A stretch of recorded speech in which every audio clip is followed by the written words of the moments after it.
Hey guys, Dave here. Welcome to the Centurions Review, the punk rock band of Wargame Review Institutions.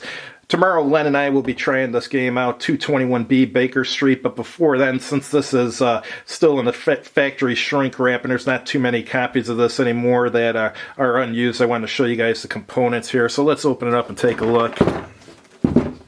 Looks kind of like a roll and move game.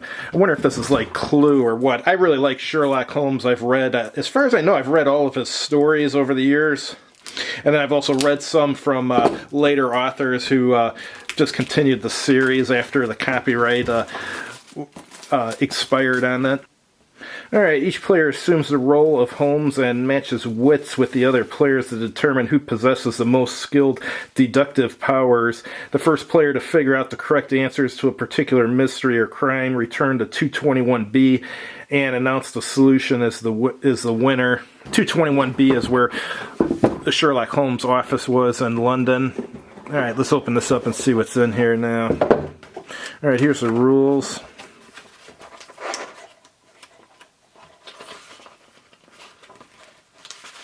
I'm not going to go in depth into the rules or anything. We'll go over that in the review portion. But oh, if you guys don't want to see this unboxing part, just fast forward in the video to the part with the review. But let's take a look here. This is a mounted map.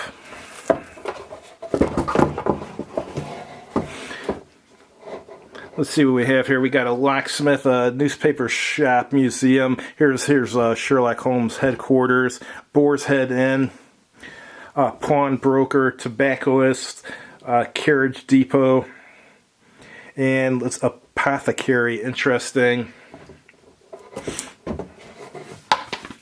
And I guess these are different cases for the game. And what do we have here? Solution checklist. So you got to fill this out as you're going along. It almost looks like a matchbook, but it isn't. Oh, this is there's a skeleton key. All sorts of stuff here. Very interesting. Alright, and this just uses basic roll and move playing pieces here. And this dice looks really old. Wow, that's discolored. Either that or maybe this had been opened before and the seller just re-shrink wrapped it, one of the two. Yeah, that looks kind of dirty, actually. I think this might have been re-shrink wrapped. Yeah, and there you got a stain there and stuff. But yeah, Len and I will try this tomorrow, and then we'll do the review portion, which will start up in a few seconds. Hey guys, I'm Dave. I'm Len. And today we played 221B Baker Street, the Master Detective game. It's a Sherlock Holmes game. I got this for $12.50 on eBay, still in the shrink wrap. I'm not sure if that's original shrink wrap or not because I found the dice in there was kind of dirty, so I kind of wonder if it had been out of the shrink wrap and they just shrink wrapped it. But all the pieces were there and everything was in good shape except for the dice. So, I mean, this probably cost $12.50 for them to ship it to me, so essentially they got nothing for the game. But But the way the game plays is you start out and each person has a Scotland Yard token and a locked or a key token, lock token, whatever you want to call it.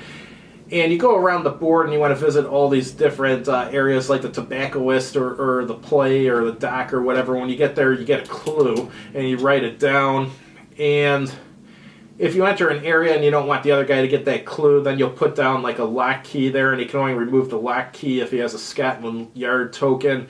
And if you run out, you can have exactly one key and one token, Scotland Yard token. And when you're out of either, you have to either go to the locksmith to get another one or to the Scotland Yard to get another Scotland Yard token. But we didn't use those that much during the game.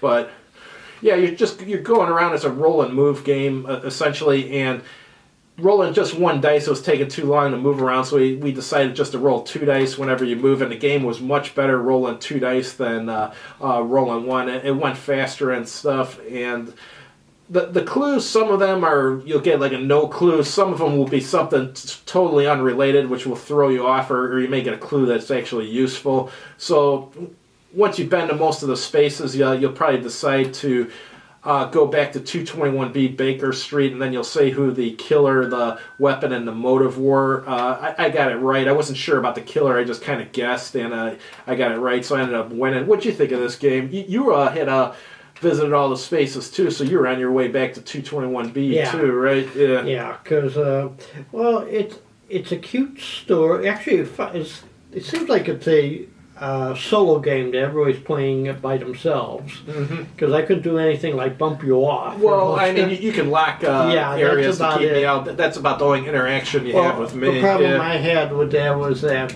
it wasn't until the last two places I stopped at that I had an idea of what it is. Because a lot of them I'm looking at like, what does this mean? And okay. They try to throw you off, like the guy who's not the killer. They may mention that he smokes this type of German cigarettes, and then you're like, oh, well, maybe he must be the killer if they're focusing on him and the clue. I thought that was one of the first clues I got, and that's what I thought would be very important.